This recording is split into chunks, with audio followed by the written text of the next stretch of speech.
السلام علیکم ورحمۃ اللہ تعالی وبرکاتہ نحمدہ ونصلی ونسلم علی سیدنا و مولانا محمد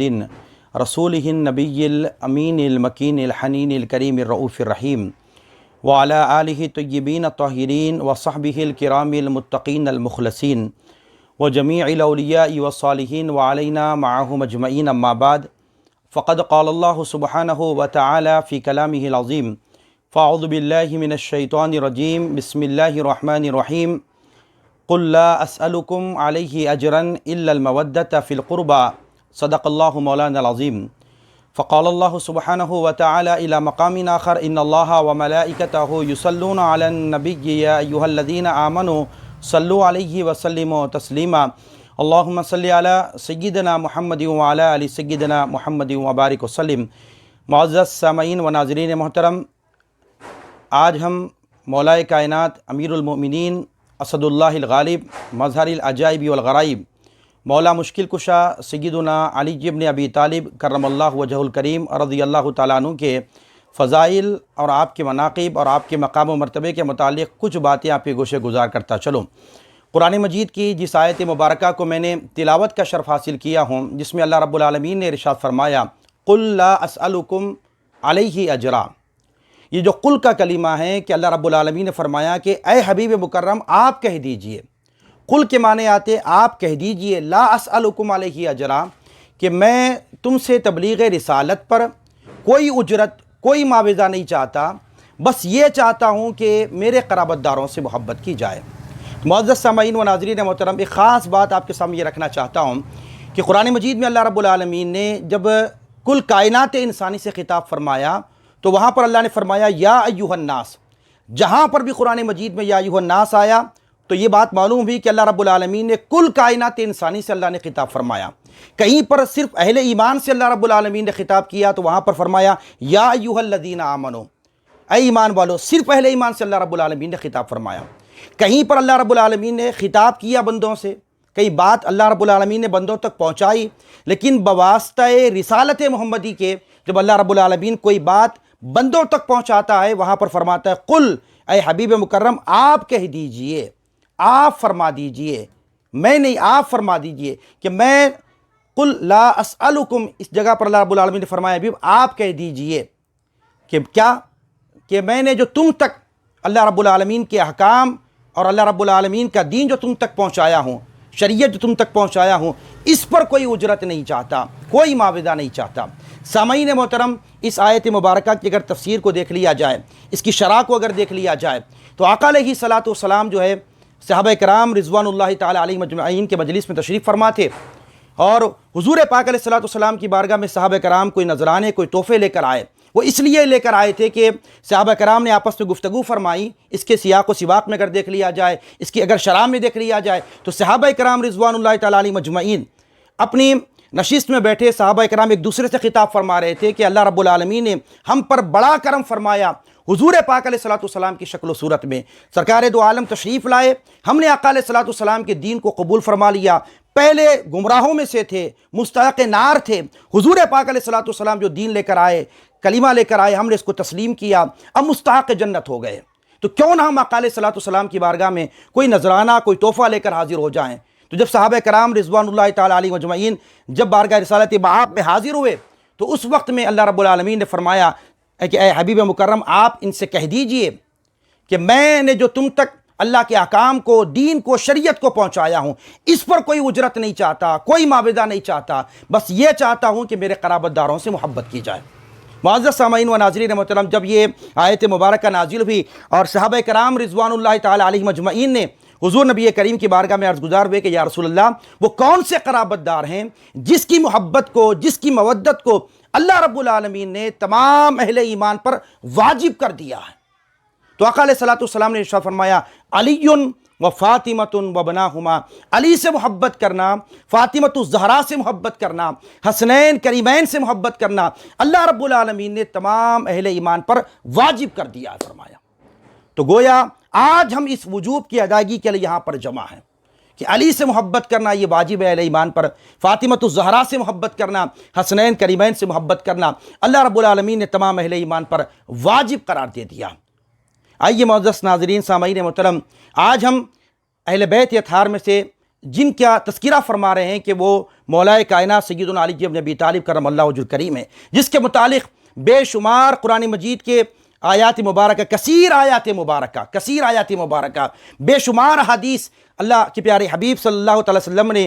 روایات میں بیان فرمائی ہے، تو پتہ یہ چلا کہ مولائے کائنات سیدنا علی بن ابی طالب، حضرت امام احمد بن حنبل رحمۃ اللہ علیہ آپ اپنی کتاب میں لکھتے ہیں کہ تمام صحابہ میں سب سے زیادہ کسی کے فضائل و مناقب آئے ہیں وہ مولائے کائنات سیدنا علی بن ابی طالب کرم اللہ وجہ الکریم رضی اللہ تعالیٰ عنہ کے آئے ہیں۔ روایات میں آیا ہے کہ حضور نبی کریم نے فرمایا علی کا ذکر بھی عبادت ہے، فرمایا علی کے چہرے کو دیکھنا بھی عبادت ہے، فرمایا، اور آقا نے فرمایا انا مدینۃ العلم وعلی بابھا، حضور نے شاہ فرمایا میں علم کا شہر ہوں، علی اس کا دروازہ ہے۔ حضور نے فرمایا قرآن علی کے ساتھ ہے، علی قرآن کے ساتھ ہے، حضور نبی کریم نے شاہ فرمایا، اور حضور نے شاہ فرمایا میں اور علی ایک ہی نور سے بنائے گئے۔ حضور نے حدیث مبارکہ میں یہ بھی ارشاد فرمایا مولائے کائنات کی یہ شان ہے کہ پیدا خدا کے گھر میں ہوئے اور شہادت خدا کے گھر میں پائی۔ آئیے معزز سامعین و ناظرین محترم، آج میں جس موضوع پر بات کر رہا ہوں وہ مولائے کائنات سیدنا علی بن ابی طالب، آپ آقا علیہ الصلوۃ والسلام کی حیات مبارکہ میں ہو یا دورہ صدیقی میں ہو یا دورہ فاروقی میں ہو یا دورہ عثمانی میں ہو، ہر دور میں جب کوئی مسائل درپیش ہوتے تو لوگ جو ہے مولائے کائنات سیدنا علی بن ابی طالب سے رجوع ہوا کرتے تھے۔ عباس رضی اللہ تعالیٰ عنہ روایت کرتے ہیں کہ عہد فاروقی میں عمر بن خطاب رضی اللہ تعالیٰ عنہ کے دور خلافت میں جب آپ نے قاضی کے طور پر جو ہے حضرت قاضی شریح رحمۃ اللہ تعالیٰ علیہ کو آپ نے جو ہے قاضی وقت بنایا، تو حضرت قاضی شریح رحمۃ اللہ تعالیٰ علیہ کے پاس جو ایک ایسا مسئلہ درپیش ہوا کہ آپ کے پاس اس کا حل نہ نکل سکا، تو آپ نے کیا کیا، دیگر جو ہے صحابہ کرام جو قاضی تھے ان کو بلایا اس مسئلے کے حل کے لیے۔ آگے میں انشاءاللہ مسئلہ بیان کروں گا آپ کے سامنے وہ کیا مسئلہ تھا۔ تو وہ جو مسئلہ قاضی شریح کے پاس آیا وہ حل نہ ہو سکا، آپ نے دیگر قاضیوں کو بلایا، حل کرنے کی کوشش کی، وہ حل نہ ہو سکا۔ تو جب اس دور میں طریقہ یہ تھا کہ جو کوئی مسئلہ اگر قاضیوں کے پاس حل نہیں ہوتا تھا، وہ دور فاروقی میں فاروق اعظم رضی اللہ تعالیٰ عنہ کی بارگاہ میں وہ مسئلہ پیش ہوتا تھا۔ جب مسئلے کا حل نہ ہوا تو حضرت عمر بن خطاب رضی اللہ تعالیٰ عنہ کے پاس یہ مسئلہ پیش ہوا، تو حضرت عمر بن خطاب رضی اللہ تعالیٰ عنہ نے کیا کیا، صحابہ کرام رضوان اللہ تجمعین کو جمع فرما کے کیا ان سے مشاورت طلب کی، اور مشورہ جب ان سے طلب کیا فرمایا کہ اس مسئلے کا کیسا حل کیا جائے۔ اب اس بات پہ اندازہ کیجئے، غور کیجئے، جب صحابہ آئے قاضیوں کے پاس وہ مسئلہ حل نہ ہو سکا، پھر اس کے بعد عمر بن خطاب کے پاس یہ مسئلہ آیا، پھر آپ نے صحابہ کو بلایا، ان سے مشاورت طلب کی، اس کے بعد میں صحابہ سے پوچھا اس مسئلے کا حل کیسا کیا جائے۔ قربان جائیے اس وقت صحابہ نے عرض کیا یا امیر المؤمنین انت المفزع وانت المنزع، فرمایا امیر المومنین آپ تو ہماری جائے پناہ ہیں، ہم آپ کے پاس آتے ہیں، آپ ہی تو ہیں جن کی طرف ہم اپنے مسائل کو رجوع کرتے ہیں، اور آپ ہم سے اس مسئلے میں مشاورت طلب کر رہے ہیں۔ تو اس وقت میں مسئلے کا حل نہ ہو سکا۔ بہرحال صحابہ کرام نے عرض کیا کہ امیر المومنین ہماری جائے پناہ آپ ہیں، ہمارے پاس کچھ مسائل آتے ہیں تو ہم آپ کی طرف رجوع کرتے ہیں، اور آپ ہم سے اس مسئلے میں مشاورت طلب کر رہے ہیں۔ تو بہرحال یہ مسئلے کا حل نہ ہوا۔ کچھ دیر بعد مولائے کائنات حضرت عمر بن خطاب رضی اللہ تعالیٰ نے فرمایا اما واللہ انی لعارف، فرماتے ہیں کہ قسم اس ذات کی، فرماتے ہیں اللہ رب العالمین کی قسم ہے میں ایک حقیقت شناس باپ اور بیٹے کو جانتا ہوں، کہاں ہے وہ ہماری جائے پناہ ہے، فرمایا کہاں ہے وہ جو ہماری جائے پناہ ہے، کہاں ہے وہ جس کی طرف ہم رجوع کرتے ہیں، فرمایا۔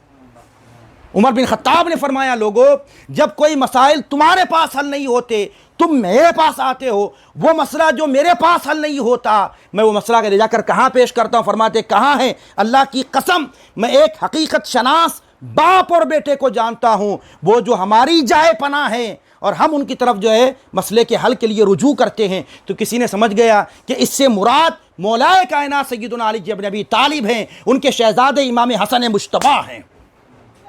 اس کے بعد جو ہے کسی نے جو ہے فرمایا کہ اے عمر بن خطاب اگر آپ اجازت عطا فرما دیں تو میں سیدنا علی بن ابی طالب کو آپ کی بارگاہ میں حاضر کے لیے کہہ دیتا ہوں، حضرت علی بن ابی طالب آپ کی بارگاہ میں حاضر ہو جائیں گے۔ اب کسی نے حضرت مولا علی کو بلانے کی بات کی عمر بن خطاب رضی اللہ تعالیٰ عنہ کے سامنے، قربان جائیے حضرت عمر بن خطاب نے عرض کیا ہائے افسوس تمہیں کیا معلوم وہ کون سی ہستی ہے، فرمایا اللہ اکبر۔ کسی نے کہا علی کو بلا لیں آپ اپنی بارگاہ میں، آپ خلیفہ وقت ہیں۔ عمر بن خطاب نے کہا افسوس، ہائے افسوس، تم کو کیا معلوم وہ کون سی ہستی ہے، وہ تو خاندان بنو ہاشم اور خاندان رسول کے چشم و چراغ ہیں فرمایا۔ اور آگے فرماتے وہ علم کا تو ایسا نشان ہے جسے بلایا نہیں جاتا، جس کے پاس چل کر خود جایا جاتا ہے فرمایا۔ علی کو کسی کے پاس بلایا نہیں جاتا بلکہ علی کے پاس خود چل کر جایا جاتا ہے، اور ان کے گھر میں تو بڑے بڑے حکام حاضری دیتے ہیں، ان کی طرف چل کے جاتے ہیں فرمایا۔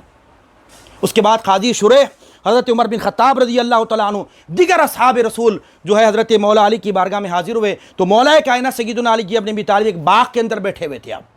اور قرآن مجید کی آیت مبارکہ پڑھ رہے تھے، ایحسب الانسان ان یترک سدی پڑھتے، زار و قطار ہوتے جاتے۔ اس کے بعد حضرت عمر بن خطاب رضی اللہ تعالیٰ عنہ نے عرض کیا کہ اے علی ابن ابی طالب، یہ قاضی شریح ہیں، ان کے پاس ایک ایسا مسئلہ آیا ہے، وہ حل نہیں ہو رہا ہے، ہم آپ کے پاس آئے ہیں، اس مسئلے کا حل فرما دیجئے۔ تو حضرت مولا کائنات سیدنا علی ابن ابی طالب نے قاضی شریح سے، عمر بن خطاب سے، کچھ صحابہ کرام سے پوچھا کیا مسئلہ ہے؟ تو اس وقت وہ قاضی شریح فرماتے ہیں کہ ایک شخص میرے پاس آئے، ان کی دو بیویاں ہیں، ایک بیوی ہے ایک باندی ہے، اور ان کو پچھلے رات دونوں کو اولاد ہوئی، ایک کو لڑکی ہوئی ایک کو لڑکا ہوا۔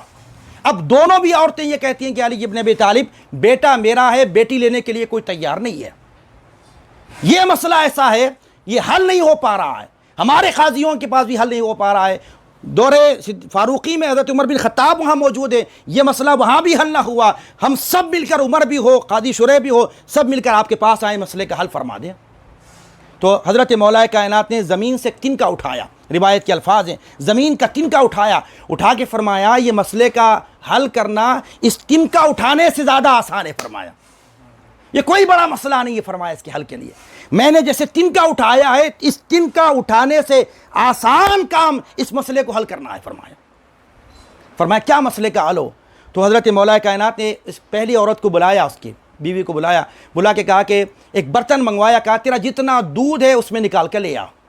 وہ عورت گئی، وہ برتن میں پورا دودھ نکال کے لائی، تو حضرت مولا کائنات نے اس دودھ کا وزن فرمایا، کتنا وزن ہے اس دودھ کا۔ پھر دوسری عورت کو مولا کائنات نے اور ایک برتن منگوا کے دی، فرمایا تو اپنا پورا دودھ اس میں نکال کے لا۔ تو وہ دوسری عورت گئی، وہ پورا دودھ نکال کے لائی اس کے اندر، تو وہ جو دوسری عورت کا جو دودھ تھا پہلی عورت سے دگنا تھا۔ تو مولا کائنات نے فرمایا مسئلے کا حل ہو گیا، پہلی عورت کو بلایا، بلا کہ بیٹی تیری ہے لے جا۔ دوسری عورت کو فرمایا کہ بیٹا تیرا ہے تو لے جا۔ قاضی شریح کو اس وقت میں مولا کائنات سیدنا علی بن ابی طالب نے فرمایا کہ تمہیں پتہ نہیں ہے قاضی شریح کہ لڑکی کا دودھ لڑکے کے دودھ سے آدھا ہوتا ہے، پہلی عورت کا جو دودھ تھا وہ جب اس کو وزن کیا گیا تو وہ آدھا تھا، دوسری عورت کا جو دودھ تھا وہ دگنا تھا۔ تو مولا کائنات نے فرمایا تمہیں پتہ نہیں ہے قاضی شریح کہ لڑکی کا دودھ لڑکے کے دودھ سے آدھا ہوتا ہے، لڑکی کی میراث لڑکے کے میراث سے آدھی ہوتی ہے، لڑکی کی عقل لڑکے کے عقل سے آدھی ہوتی ہے، لڑکی کی گواہی لڑکے کے گواہی سے آدھی ہوتی ہے، لڑکی کی دیت لڑکے کے دیت سے آدھی ہوتی ہے، بلکہ لڑکی ہر معاملے میں لڑکے سے نصف ہوتی ہے، آدھی ہوتی ہے۔ یہ مسئلے کا حل جب قاضیوں کے پاس نہ نکل سکا، یہ مسئلے کا حل عمر بن خطاب رضی اللہ تعالیٰ عنہ کے دور میں نہ ہو، اس کے آپ کے وقت میں نہ ہو سکا، تو آپ نے عمر بن خطاب رضی اللہ تعالیٰ عنہ نے حضرت قاضی شریح کو لے کر یہ مسئلے کا حل مولا کائنات سیدنا علی ابن ابی طالب کرم اللہ وجہہ کریم کی بارگاہ میں جب مسئلے کا حل ہوا، اس وقت حضرت عمر بن خطاب نے کیا عرض فرمایا؟ فرماتے ہیں کہ اے ابو الحسن، اللہ کی قسم مجھے کسی ایسی مشکل میں، ایسے شہر میں تنہا نہ چھوڑے جس میں آپ میرے ساتھ نہ ہو فرمایا۔ اللہ اکبر۔ ایک جگہ پہ فرماتے عمر بن خطاب لولا علی لہلک عمر، اگر علی موجود نہ ہوتے تو عمر ہلاک ہو جاتے فرماتے۔ تو پتہ یہ چلا کہ حضرت مولا کائنات یا دورہ صدیقی میں ہو، یا دورہ فاروقی میں ہو، یا دورہ عثمانی میں ہو، ہر دور میں تمام خلفائے راشدین کے مشیر بن کر آپ نے جو ہے کام سر انجام دیا، اور جب کوئی مسئلے کا حل نہ ہوتا، اس مسئلے کی جو ہے حل کا وہ مکمل نہ ہوتا، تو لوگ اس وقت میں مولا کائنات سیدنا علی ابن ابی طالب کے پاس حاضر ہوتے۔ کیوں؟ انا مدینۃ العلم و علی بابوہا، میں علم کا شہر ہوں، علی اس کا دروازہ ہے۔ یہ سب سے بڑی بات یہ ہے، خاص توجہ طلب بات یہ ہے کہ یہ مکتبۃ المدینہ دعوت اسلامی کے جو ہے یہ 2 جلدیں بتا رہا ہوں میں آپ کو، فیضان فاروق اعظم کے عنوان سے بڑی تحقیق کے ساتھ،